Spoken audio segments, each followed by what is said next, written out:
السلام علیکم ورحمۃ اللہ وبرکاتہ۔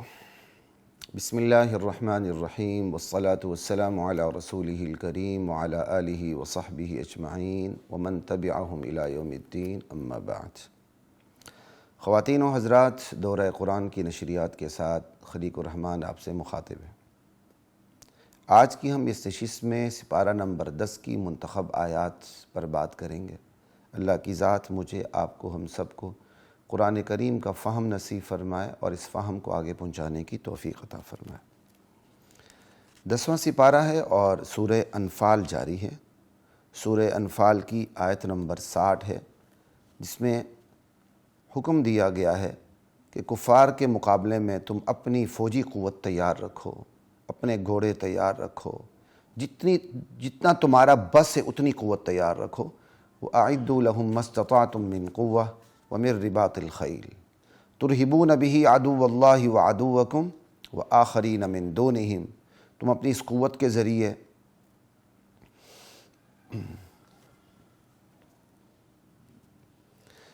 قوت کے ذریعے اللہ کے دشمنوں کو، اپنے دشمنوں کو ڈراؤ، خوفزدہ کرو، اور ان وآخرین من دونہم،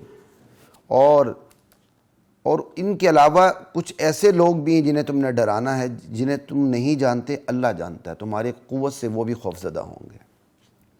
اس کی میں نے تفسیر کہیں پڑھی تو نہیں کہ یہ تیسرا گروہ کون سا ہے، لیکن میری دانش میں یہ تیسرا گروہ منافقین کا ہے، جو اپنے آپ کو مسلمان سمجھتے ہیں، اس لیے اہل ایمان کو پتہ نہیں کہ وہ کس کو ان کی قوت سے کون خوفزدہ ہوگا، لیکن چونکہ منافقین اندر سے مسلمان نہیں ہوتے تو وہ بھی خوفزدہ ہوتے ہیں۔ اور آج بھی یہ صورتحال بڑی واضح ہے، لوگ محض کلمہ پڑھ کر اپنے آپ کو مسلمان سمجھتے ہیں اور زندیقیت اور ارتداد رکھتے ہیں، اور اپنے اماموں کو نبیوں سے اوپر لے جاتے ہیں اور نبیوں کا درجہ گھٹانے کی کوشش کرتے ہیں، زکوٰۃ کا انکار کرتے ہیں، اسلام میں نت نئی ایجادات کرتے ہیں، پھر بھی اپنے آپ کو مسلمان کہتے ہیں، اور اہل اسلام کی قوت سے وہ خوفزدہ ہوتے ہیں۔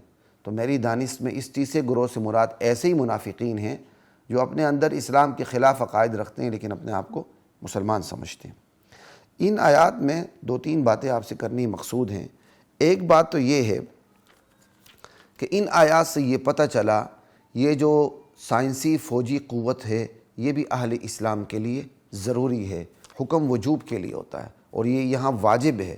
اپنی استطاعت کے مطابق جتنی فوجی قوت ہو سکتی ہے وہ تیار کرنا مسلمانوں کے اوپر فرض عین ہے۔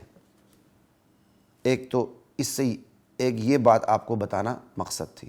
یہ بات بتاتے ہوئے ہم آج روزمرہ میں یہ جو میں دیکھتا ہوں اس پہ میں بات کرنا چاہوں گا۔ اخبارات میں آپ لبرلز کو دیکھتے ہیں، سیکولرز کو دیکھتے ہیں، ملک دشمن عناصر کو دیکھتے ہیں کہ وہ ہماری فوجی تیاریوں پر تنقید کرتے رہتے ہیں، اتنی فوج نہیں ہونی چاہیے، یہ نہیں ہونا چاہیے، وہ نہیں ہونا چاہیے۔ اس پر زیادہ بات کرنے کا مقصد موقع نہیں ہے، کیونکہ ہم تو قرآن کی محض صرف ترجمے اور مختصر ترین آیات پہ ہم مختصر ترین طریقے سے بات کر رہے ہیں آیات کے اوپر۔ یہاں صرف اتنا بتانا مقصد ہے، دشمن کے مقابلے میں اپنی تیاری حسب استطاعت رکھنی ہے۔ دشمن ہمارا انڈیا بیٹھا ہوا ہے، دشمن ہمارا بلوچستان کے بارڈر پر آپ ایران کو دیکھ لیں جس سے ہماری ہر وقت جھڑپیں ہوتی ہیں، وہ بیٹھا ہوا ہے۔ اسی طرف کیا کہتے ہیں، افغانستان کے اندر حکومت اگر طالبان کی جب تک نہیں تھی وہاں بھی ہماری دشمنی تھی، اب طالبان کی وجہ الحمدللہ وہ جغرافیائی حدود محفوظ ہو چکی ہیں، ہر طرف ہم دشمنوں میں گھرے ہوئے ہیں۔ تو یہ جو جتنی فوجی ہماری تیاری ہو رہی یہ بھی کم ہے، اس سے بھی زیادہ ہونی چاہیے، جبکہ اس ملک کے سیکولر اور بے دین عناصر کو ایک بہت بڑی تکلیف اس ملک کی فوجی افواج کی تیاریوں سے ہے۔ دراصل یہ لوگ ملک دشمن ہیں، ان کو غدار بھی کہنا غلط نہیں ہے، کیونکہ یہ ملک کی اس فوجی قوت کو برداشت کرنا چاہتے ہی نہیں ہیں، تو کسی نہ کسی طرح یہ فوجی قوت کے اوپر تنقید کرتے رہتے ہیں۔ حالانکہ اسباب کی دنیا میں اتنی مضبوط فوجی قوت ہی کی بنیاد پر ایران یہاں اندر نہیں گھس رہا اور انڈیا نہیں گھس رہا، اور بہت سے وہ دشمن جنہیں ہم دوست سمجھ بیٹھتے ہیں وہ بھی ہم سے اسی حوالے سے ڈرتے ہیں کہ یہ ایک مضبوط فوجی قوت ہیں، ایمان بھی ہو ساتھ فوجی قوت بھی ہو، نور علی نور ہے، یہ تو ہماری حفاظت کے ذرائع ہیں، اس لیے ان پر تنقید کی کوئی گنجائش نہیں ہے۔ اخبارات میں، پرنٹ میڈیا میں، الیکٹرانک میڈیا میں افواج پاکستان کی تیاریوں پر اگر کوئی آپ کہیں دبے الفاظ میں ڈائریکٹلی انڈائریکٹلی تنقید سنتے ہیں تو اس پر توجہ نہ دیا کریں، ورنہ عراق کا حشر سامنے رکھیں، یمن کا حشر سامنے رکھیں، لبنان کا، شام کا، جہاں جہاں مسلمان مظلوم ہیں وہاں آپ دیکھ لیں کہ جہاں فوجی قوت نہیں ہے وہاں ہمارا تیا پانچا کر دیا گیا ہے۔ تو فوجی قوت بھی اہل ایمان کے لیے بہت زیادہ ضروری ہے، قرآن کریم اس کا حکم دے رہا ہے۔ ایک تو یہ بات کرنا یہاں مقصد ہے، اور دوسری بات کہ اس آیت سے سائنسی اور فوجی علوم کی اہمیت ثابت ہو رہی ہے۔ سائنسی، کیونکہ فوجی قوت تیار کرنی، تو فوجی قوت تیار کرنے کے لیے آپ نے قرآن و حدیث سے فارمولے تو نہیں لینے ہیں نا، لامالا آپ نے دنیاوی علوم کی طرف جانا ہے، ان کو پڑھنا ہے۔ تو یہاں سے دنیاوی علوم کی اہمیت بھی ثابت ہو رہی ہے۔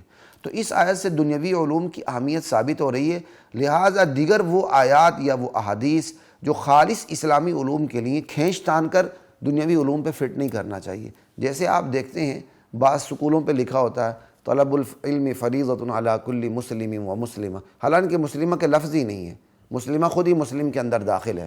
حدیث اتنی ہے طلب العلم فریضۃ علی کل مسلم، طلب علم ہر فرد مسلم پر فرض ہے، اور یہ لکھا ہوتا ہے سکولوں کے اوپر۔ بھائی فرض سے اگر فرض کی مخالفت کی جائے، فرض ادا نہ کیا جائے، وہ تو پھر حرام کام ہوتا ہے۔ تو اب یہ بتائیں کیا جو سکول نہیں پڑھ رہے ہیں کیا وہ گناہ کبیرہ کر رہے ہیں؟ پھر اس وقت علم سے مراد تو ساری سکلز لی جا رہی ہیں، فنون لیے جا رہے ہیں، یہاں تک کہ یہ جو بال تراشی کا کام ہے، نائیوں والا کام ہے، اور یہ کیا کہتے ہیں بال کاٹنا ہے، لوگوں نے اس کو بھی کیا کہتے ہیں یورپین ممالک میں تو اس کو بھی اب اس کے اندر نالج کے اندر، علم کے اندر داخل کر دیا گیا ہے۔ تو کیا یہ بھی فرض ہو جائے گا؟ تو ایسی گھٹیاں حرکتیں نہیں کرنی چاہیے۔ جہاں سے جن آیات سے، جن احادیث سے دنیاوی علوم کا اثبات ہوتا ہے وہ ضرور لیں، لیکن جہاں سے نہیں ہوتا خواہ مخواہ کی ایک کیا کہتے ہیں آیت یا آیت کو اور حدیث کو کھینچ تان کے خواہ مخواہ اپنی مرضی سے فٹ کرنا، یہ کوئی اچھی روش نہیں، اہل علم کے مشورے سے چلنا چاہیے۔ دو باتیں جس کی طرف آپ کی توجہ مبذول کروانا میں ضروری سمجھتا تھا۔ اور آگے اللہ تعالیٰ فرماتے ہیں اسی آیت میں کہ تم جو کچھ خرچ کرتے ہو اللہ کے راستے میں تمہیں اس کا پورا پورا اجر دیا جائے گا۔ پورے قرآن کریم کے اندر دیکھ لیں، جہاں جہاد کی بات ہوتی ہے وہاں انفاق خرچ کرنے کی بات ہوتی ہے، خرچ کرنے کی ترغیب ہوتی ہے۔ اللہ سے بڑھ کر غیرت مند کون ہے؟ اللہ نے 10 بار 20 بار اس قرآن کریم کے اندر بار بار خرچ کرنے کی ترغیب دی اہل ایمان کو، یہاں تک کہ اللہ تعالیٰ نے اپنے اہل ایمان بندوں سے قرضہ مانگا ہے، قرضہ حسنہ مانگا ہے، من ذا الذی یقرض اللہ قرضا حسنا، اور ساتھ یہ وعدہ بھی کیا ہے تم مجھے قرضہ حسنہ دے دو میں تمہیں بڑھا چڑھا کر واپس دے دوں گا۔ اس لیے یہ کہنا جی ہم نے فلاں شخص کو دین پر خرچ کرنے کی ترغیب دی ہے، اس سے زیادہ ہم ترغیب نہیں دیتے کیونکہ یہ شرک ہے، ایسی باتیں نہیں کرنی چاہیے۔ اگر آپ کے اندر اتنی غیرت ہے تو اللہ میں کتنی غیرت ہونی چاہیے؟ اللہ کو تو پھر ایک دفعہ بھی انفاق کی بات نہیں کرنی چاہیے تھی، احد پہاڑ کو سونا بنا دینا چاہیے تھا بس۔ خیر، تو اس پر اتنی بات کافی ہے۔ یہ میں سورہ انفال کی آیت نمبر 60 کا مفہوم آپ کے سامنے رکھ رہا تھا۔ آگے چلتے ہیں سورہ توبہ کی طرف۔ سورہ 10واں سپارہ ہے اور سورہ توبہ کی آیت نمبر 19 یہاں، اور عمل اس آیت نمبر 19 کے اندر عمل اور عقیدے کا فرق واضح کیا گیا ہے۔ اجعلتم سقایۃ الحاج، کیا تم لوگوں نے حاجیوں کو پانی پلانے کو، وعمارۃ المسجد الحرام، مسجد حرام کو آباد رکھنے کو تم نے کیا یہ سمجھ لیا ہے؟ اس عمل کو تم نے اس بندے کے عمل کی طرح، جیسا کیا کہتے ہیں، اس بندے کے عمل کی طرح سمجھ لیا ہے جو اللہ پر ایمان لاتا ہے اور یوم آخرت پر ایمان لاتا ہے اور جہاد فی سبیل اللہ کرتا ہے۔ یہ دونوں اللہ کے نزدیک برابر نہیں ہیں۔ کیا مطلب؟ ایک طرف ہے حاجیوں کو پانی پلانا، مسجد حرام کو آباد رکھنا، دوسری طرف ہے اللہ پر ایمان لانا، یوم آخرت پر ایمان لانا اور جہاد کرنا۔ اللہ پر ایمان، یوم آخرت پر ایمان یہ عقیدہ ہے، اور حاجیوں کو پانی پلانا اور مسجد حرام کو آباد رکھنا یہ عمل ہے۔ اللہ کہتے ہیں یہ دونوں برابر نہیں ہو سکتے ہیں۔ ایک بندہ شرک بھی کر رہا ہے، ساتھ مسجد حرام کو آباد بھی کر رہا ہے، حاجیوں کو ستو گول گول کے پلا رہا ہے، اور وہ یہ سمجھے کہ میں بھی تمہاری طرح بڑی نیکی کر رہا ہوں، تم اگر ایمان لائے ہو، آخرت پہ ایمان لائے ہو اور تم جہاد کیا ہے تو ہم بھی مسجد حرام کو ہم نے آباد رکھا ہوا اور حاجیوں کو پانی پلاتے ہیں۔ یہ دونوں چیزیں برابر نہیں ہو سکتی۔ لا یستوون عند اللہ، اللہ کے ہاں یہ دونوں چیزیں برابر نہیں۔ اللہ کے ہاں عمل اور عقیدہ برابر نہیں ہے۔ ایک بندہ پہاڑ کے برابر اپنے اعمال کھڑے کر دے، لیکن اس کے پاس ایمان باللہ نہیں، آخرت پر جزا سزا کے دن پر ایمان نہیں ہے، اس کی ان تمام اعمال کو، یہاں تک کہ حاجیوں کو پانی پلانے کو اور مسجد حرام کو آباد کرنے کو، قیامت کے دن اڑتی ہوئی خاک بنا دیا جائے گا۔ کتنی واضح ترین آیت ہے جو عمل اور عقیدے کے اندر واضح فرق کرتی ہے کہ عمل اور عقیدہ کے اندر کوئی کمپیریزن ہے ہی نہیں ہے، عمل اور عقیدہ کے اندر کوئی تقابل پیدا کیا ہی نہیں جا سکتا۔ عمل تب قبول ہوتا ہے جب عقیدہ ہو، عقیدے کی بنیاد ہی نہیں ہے تو عمل تو ریت کی دیوار پر کھڑا محل ہے جو اپنی کوئی اوقات ہی نہیں رکھتا۔ چلتے ہوئے پانی کے اوپر نقشہ بنانا ہے جو بن ہی نہیں سکتا، بن تھوڑا بہت جائے بھی تو وہاں اس کا ٹھہراؤ نہیں ہو سکتا، اسے ثبات نہیں مل سکتی۔ لا الہ الا اللہ۔ تو حضرات محترم، خواتین و حضرات، اس بات کو یاد رکھیے گا، آج بھی ہمارے اس معاشرے کے اندر سب سے زیادہ زور کس پر دیا جا رہا ہے؟ اعمال پر، عقیدے پر نہیں۔ عقیدہ شرک سے لتھڑا ہوا ہوتا ہے۔ جو اللہ کے بارے میں عقیدہ ہوتا ہے وہ صاحب مزار کے بارے میں عقیدہ ہوتا ہے۔ اللہ مدد کر سکتا ہے، صاحب مزار مدد کر سکتا ہے۔ اللہ مدد کر سکتا ہے، مزار بھی کیا کہتے ہیں، مرادیں پوری کر سکتا ہے۔ صاحب مزار میں شخصیت مدفون ہے، وہ بھی مدد کر سکتی ہے، وہ بھی سن سکتی ہے، اور وہ بھی حاجتیں پوری کر سکتی، تقدیر بنا سکتی، بگاڑ سکتی۔ انا للہ و انا راجعون۔ شرک کس بلا کا نام ہے شرک۔ عمل اور عقیدہ برابر نہیں ہے۔ آج لوگ اعمال پہ توجہ دے رہے ہیں، ہم عمل کریں عمل کریں، شرک میں لتھڑے ہوئے ہوتے ہیں، صدقات کر رہے ہوتے ہیں، بکرے دے رہے ہوتے ہیں، مسجدوں کو آباد کر رہے ہوتے ہیں، اور کیا ہوتا ہے، ہم نے اللہ کی مسجد بنا دی۔ پہلے بھائی سب سے پہلے اپنا عقیدہ دیکھیں، عقیدہ درست ہے کہ نہیں۔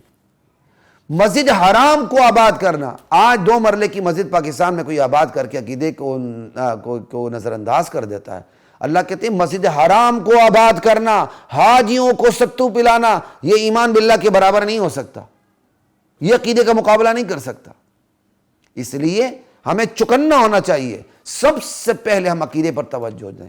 رمضان جا رہا ہے، رمضان کی انتہائی بہترین گھڑیاں اس وقت جا رہی ہیں، اب آہستہ آہستہ وہ رخصت ہونا شروع ہو چکی ہیں، ٹھیک ہے۔ اس میں آپ اعمال سے زیادہ عقیدے پر توجہ دیں، اور عقیدے کو سمجھنے کے لیے قرآن کریم ہے، قرآن کریم کا ترجمہ پڑھتے چلے جائیں، عقیدہ بدعقیدگی کی چھٹی ہو جاتی ہے۔ اس لیے اور بھی بہت سی وجوہات ہیں، ایک بہت بڑی وجہ آج کیا کہتے ہیں اس سال کی رمضان کی نشریات میں ہم نے صرف آپ کے سامنے ترجمے رکھنے شروع کر دیے ہیں، بس مختصر سا اس کا خلاصہ رکھ دیتے ہیں کہ بھائی قرآن کی ان آیات ہی کو آپ پڑھ لیں، کو آپ کو چکنا ہو جائیں گے، اور آپ کو پتہ چل جائے گا عقیدہ کسے کہتے ہیں۔ لا الہ الا اللہ۔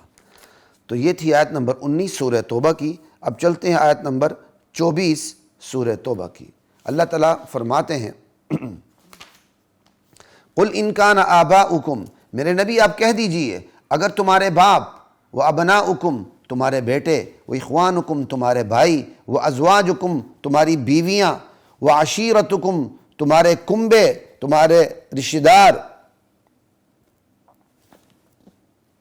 وَأَمْوَالٌ اقْتَرَفْتُمُوهَا اور وہ مال جو تم نے کمائے ہیں، وہ مال جو تم کما چکے ہو، تمہارے کمائے ہوئے مال، وَتِجَارَةٌ تَخْشَوْنَ كَسَادَهَا اور وہ تجارت جس کے مان پڑنے کا تمہیں دھڑکا لگا رہتا ہے، وَمَسَاكِنُ تَرْضَوْنَهَا اور وہ مکانات جنہیں تم بہت چاہتے ہو، پسند کرتے ہو، أَحَبَّ إِلَيْكُم مِّنَ اللَّهِ وَرَسُولِهِ تمہیں زیادہ عزیز ہیں اللہ سے، اس کے رسول سے، اور جہاد فی سبیل اللہ سے، تو پھر اللہ کے عذاب کا انتظار کرو۔ یعنی یہاں اس آیت میں صاف بتا دیا گیا کہ آباء و اجداد، بیٹے، بھائی، بیویاں، کنبے، قبیلے، مال، تجارت، اور اپنے رہنے کے محلات، اپنے گھروندے، اپنے گھر، اگر کسی کو یہ اللہ اور اس کے رسول سے زیادہ محبوب ہیں تو پھر اس عمل پر خدا کے عذاب کا انتظار ہونا چاہیے۔ اللہ کی ذات میری اور آپ کی حفاظت فرمائے۔ دین سب سے مقدم ہے، اللہ اور اس کے رسول کی ذات سب سے مقدم ہے۔ سب سے پہلے اللہ پر ایمان اور رسول اللہ پر ایمان، اور پھر کیا کہتے ہیں، اور آخرت پر ایمان، یہ سب سے اوپر ہیں۔ باقی یہ دنیا کی جتنی بھی چیزیں اس کے بعد ہیں۔ اللہ تعالی ہمیں فرق مراتب رکھنے کی توفیق عطا فرمائے۔ یہ تھی سورہ توبہ کی آیت نمبر 24۔ اسی سورہ توبہ کی آیت نمبر 25 کی طرف چلتے ہیں، جس میں اللہ تعالیٰ نے غزوہ حنین کا ایک منظر پیش کیا ہے۔ غزوہ حنین اہم ترین غزوہ، جس میں مسلمانوں کی تعداد عام غزوات کے مقابلے میں زیادہ تھی، دشمن کی تعداد کم تھی، مسلمانوں کی تعداد زیادہ تھی۔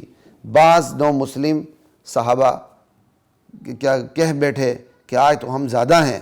اللہ تعالیٰ کو یہ بات پسند نہیں آئی اور منظر ہی بدل گیا، اور شکست سی سامنے آنی شروع ہو گئی۔ اللہ تعالیٰ کہتے ہیں وَضَاقَتْ عَلَيْكُمُ الْأَرْضُ بِمَا رَحُبَتْ، زمین باوجود فراخی کے تم پر تنگ کر دی گئی تھی اس دن، اور تم پیٹ پھیر کے بھاگ رہے تھے۔ اللہ تعالیٰ نے ہلا مارا اور پھر سکینہ نازل کی اپنے رسول پہ، اہل ایمان پہ۔ پھر اللہ تعالیٰ نے مدد کے لیے وہ لشکر اتارے کہ جو عام لوگوں کو نظر نہیں آتے تھے۔ پھر غزوہ حنین میں اللہ تعالیٰ نے فتح و نصرت دے دی۔ اللہ تعالیٰ نے فتح و نصرت دے کے بتا دیا کثرت میں کچھ نہیں رکھا، دراصل اللہ کی مدد میں سب کچھ رکھا ہے۔ اللہ کی مدد ہو تو کم من فئۃ قلیلۃ غلبت فئۃ کثیرۃ باذن اللہ، تھوڑی جماعت بھی بڑی جماعت پر غالب ہو جاتی ہے، اور اللہ کی مدد نہ ہو تو بڑی جماعت بھی چھوٹی جماعت پر غالب نہیں ہو سکتی ہے۔ اس لیے اپنی کثرت پر فخر نہیں ہونا چاہیے، ہاں اپنی کثرت پر شکر ضرور ادا کرنا چاہیے۔ مولا تیرا احسان ہے کہ تو نے ہماری تعداد بھی زیادہ کر دی، لیکن بھروسہ اپنی کثرت پر کرنا، اللہ کی امداد پہ نہ کرنا، یہ جو چیز ہے یہ اللہ کو پسند نہیں ہے۔ اللہ تو پھر اس سے فتح کو شکست میں تبدیل کر دیتے ہیں۔ تو یہ سورہ توبہ کی آیت نمبر 25 تھی۔ اسی سورہ توبہ کی آیت نمبر ہم 33 کی طرف چلتے ہیں۔ یا ایھا الذین آمنوا ان کثیرا من الاحبار والرہبان لیأکلون اموال الناس بالباطل ویصدون عن سبیل اللہ۔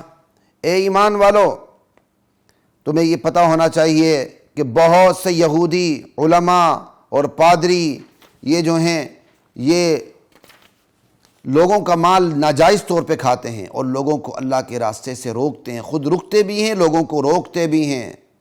والذین یکنزون الذهب والفضة ولا ينفقونها فی سبیل اللہ، جو لوگ سونا چاندی خزانہ کر کے رکھتے ہیں، گاڑ کے رکھتے ہیں، سونا چاندی خزانہ کر کے رکھتے ہیں، اللہ کے راستے میں خرچ نہیں کرتے، میرے نبی انہیں دردناک عذاب کی خوشخبری دے دیجیے۔ یہاں صرف بات کرنا اتنا ہی مقصد ہے کہ اللہ تعالیٰ نے یہاں احبار و رہبان کی بات کی ہے، یہودی علماء ہو گئے اور دیگر پادری ہو گئے، ان کے بارے میں کہا یہ لوگوں کا مال ناجائز طور پہ کھاتے ہیں۔ یہ بڑا آسان ہوگا کہ ہم کیا کہتے ہیں احبار و رہبان کے حوالے کر کے آگے نکل جائیں، کہانی سنا دیں، ہاں جی وہ اس طرح ناجائز طور پہ کھاتے تھے۔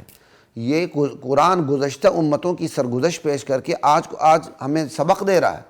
آج بھی ہمارے بہت سے مولوی حضرات یہی کام کرتے ہیں، لوگوں کو دین سے روکتے ہیں، دین کی حقیقت نہیں بتاتے اور مال بٹورتے ہیں، ناجائز طور پر کھاتے ہیں۔ انہوں نے دین میں نت نئی قسم کی ایجادات کی ہوئی ہیں، شرکیہ ایجادات ہیں، بدعات جو شرک تک نہ پہنچی ہوئی ایجادات ہیں، وہ بدعات جو شرک تک پہنچی ہوئی ایجادات ہیں، ان کے ذریعے لوگوں کا مال بٹورتے ہیں اور اپنی معیشت کا پجے چلانے کی کوشش کرتے ہیں۔ ان کے بارے میں اللہ کا فیصلہ ہے کہ یہ کیا کہتے ہیں، لوگوں کا مال ناجائز طریقے سے کھاتے ہیں۔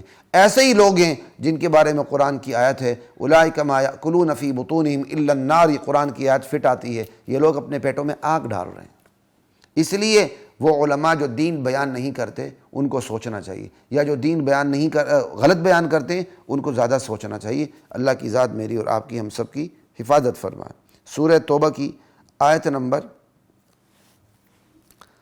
یہ تو تھی 33 پہ ہماری بات ہو گئی، اور اب سورہ توبہ کی آیت نمبر 40 ہے جس میں حضرت ابو بکر صدیق رضی اللہ تعالی عنہ کا تذکرہ ہے۔ اسپیشلی آیت میں اسی لیے پڑھ رہا ہوں۔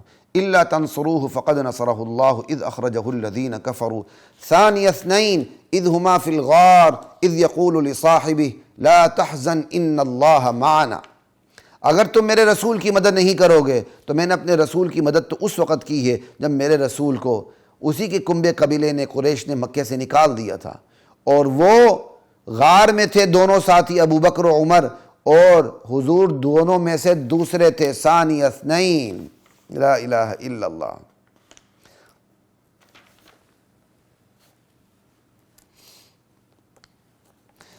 اور جب وہ اپنے ساتھی ابو بکر سے کہہ رہے تھے لا تحزن، غم نہ کرنا، اللہ ہمارے ساتھ ہے، غار ثور پہ جب پہنچے، جب ہجرت ہوئی اور قریش مکہ آپ کی تلاش میں نکلے اور غار ثور تک پہنچے، تو حضرت ابو بکر گھبرا گئے، مضطرب ہو گئے کہ کہیں اب ہم پکڑے نہ جائیں۔ تو ایسے موقع پر اللہ تعالیٰ نے اپنے یار غار کو تسلی دی، غم نہ کرو، اللہ ہمارے ساتھ ہے۔ اللہ اکبر، کتنی بڑی بات ہے۔ حضرت ابوبکر صدیق انبیاء کے بعد سب سے خوش قسمت ترین ہستی ہیں، جو ہجرت میں بھی نبی علیہ السلام کے ساتھ تھے۔ اللہ اکبر۔ اللہ تعالی ہمیں نبی علیہ السلام کی اور صدیق اکبر کی پیروی کرنے کی توفیق عطا فرمائے۔ اب جو صدیق کا منکر ہوگا، صدیق کی صداقت کا منکر ہوگا، وہ کافر ہوگا اور کیا ہوگا؟ وہ تو قرآن کی آیت کا انکار کر رہا ہے۔ آگے چلتے ہیں جی، سورہ توبہ کی آیت نمبر 80 ہے۔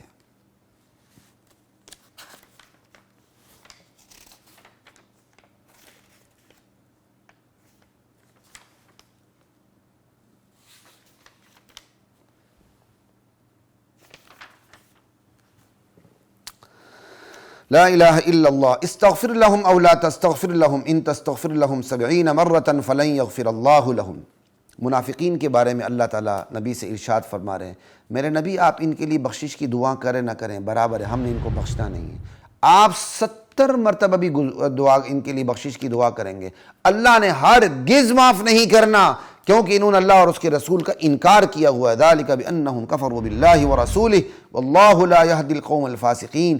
اللہ ایسے فاسقوں کو کبھی بھی ہدایت نہیں دیتا۔ عبداللہ بن ابی مر جاتا ہے، نبی علیہ السلام نماز جنازہ پڑھانے کے لیے آگے ہوتے ہیں، اپنی قمیض مبارک بھی ان کے مخلص بیٹے کی فرمائش پر دے دیتے ہیں، کہنے پہ دے دیتے ہیں، اپنا لعاب مبارک اس کے منہ میں ڈال دیتے ہیں، جنازہ پڑھنے کے لیے آگے، پڑھانے کے لیے آگے ہوتے ہیں۔ حضرت عمر دامن پکڑ لیتے ہیں، یا رسول اللہ، اللہ نے آپ کو روکا نہیں ہے، استغفر لهم او لا تستغفر لهم۔ صحیح بخاری میں جو ہمارا سلسلہ چل رہا ہے اس پر میں نے بڑی ڈیٹیل سے اس پر بات کی ہے، جو ساتھی اس آیت کے تحت دیکھنا چاہیں تو صحیح بخاری کے اندر ہم نے اس پہ بات کی، وہاں جا کے اس کو آپ ضرور سن لیجیے گا۔ یہاں موقع نہیں بات کرنے کا، صرف ترجمہ عرض کر رہا ہوں۔ اللہ تعالیٰ کے نبی نے الفاظ کا فائدہ اٹھاتے ہوئے کہا، چلیں مجھے اختیار دیا گیا، میں 70 مرتبہ سے زیادہ بھی دعا کر لوں گا۔ لا الہ۔ اب یہ اختیار کے لیے کہ تسویہ کے لیے، اس پہ ساری بات ہم صحیح بخاری کی حدیث کے تحت کر چکے ہیں، ابتدائی احادیث میں۔ اچھا، بہرحال حضرت عمر پکڑتے رہے کہ نہیں پڑھانی۔ نبی علیہ السلام انتہائی رحمت اور کیا کہتے ہیں شفیق ہونے کی وجہ سے آگے ہوئے کہ کسی طرح چلیں، الفاظ میں گنجائش ہے استغفار کرنے کی تو میں کر لیتا ہوں، شاید اللہ اسے معاف کر دے۔ آپ نماز جنازہ کے لیے آگے ہوئے، جبرائیل امین وحی لے کر آگے، وَلَا تُصَلِّ عَلَىٰ أَحَدٍ مِّنْهُمْ مَاتَ أَبَدًا۔ آپ نے ہرگز جنازہ نہیں پڑھنا ان لوگوں کا، جنازہ پڑھنا تو درکنار، ایسے منافقین کی تجہیز و تکفین کے لیے آپ نے قبر پر کھڑے بھی نہیں ہونا۔ انہم کفروا باللہ ورسولہ، ان لوگوں کا جرم یہ ہے کہ انہوں نے اللہ اور اس کے رسول کا انکار کیا۔ لا الہ الا اللہ۔ یہ بتانے کا مقصد یہ تھا، نبی علیہ السلام کی سفارش عبداللہ بن ابی کے کام نہیں آئی۔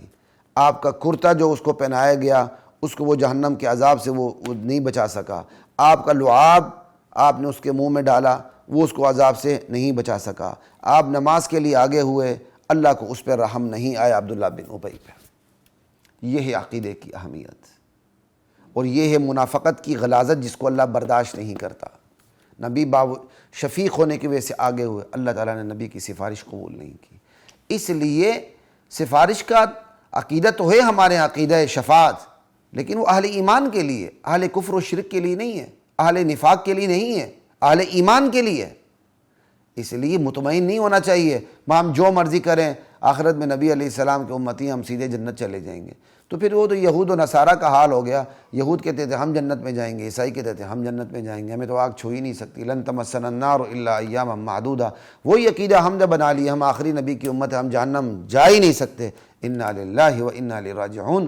بھائی اس امت کے لوگوں، اس نبی کی امت ہو یا پہلے نبی کی امت ہو، جو بھی کافر اور زندیق مرتد ہوگا، منافق اعتقادی ہوگا، اس سے جہنم جانا ہی جانا ہے، اور اس کے لیے کوئی سفارش نہیں۔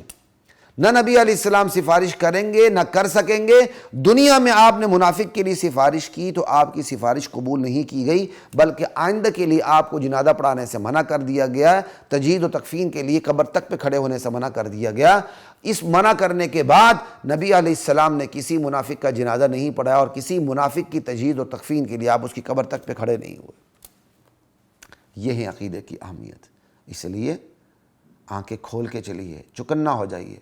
مسجد کا مولوی آپ کو نہیں بچا سکتا اللہ کے عذاب سے۔ کفر و شرک بہت واضح چیز ہے۔ اتنی عربیت حاصل کریں کہ آپ کو پتہ چلے کہ کس لفظ کا کیا ترجمہ ہو رہا ہے، یا وہ ترجمے لیں جس پر بریلوی، دیوبندی، اہل حدیث سب کے سائن ہے کہ صحیح ترجمہ ہے۔ پھر تفسیر پہ نہ جائیے گا، صرف ترجمہ پڑھتے چلی جائے گا۔ جو ترجمہ آپ کے سامنے واضح ہو جاتا ہے اس کو دیکھتی جائے گا، جو واضح نہیں ہوتا اس کو چھوڑتے چلے جائیں۔ ایک دفعہ آپ الف لام میم سے لے کر والناس تک چلے جائیں، الحمدللہ سے لے کر، انشاءاللہ عقیدے کی ساری گندگی دور ہو جائے گی، کمی کجی ختم ہو جائے گی، اور آپ کو پتہ چل جائے گا عقیدہ کیسے کسے کہیں، نظریے کہتے ہیں کس کو ہیں، توحید کسے کہتے ہیں، آخرت کسے کہتے ہیں۔ لا الہ الا اللہ۔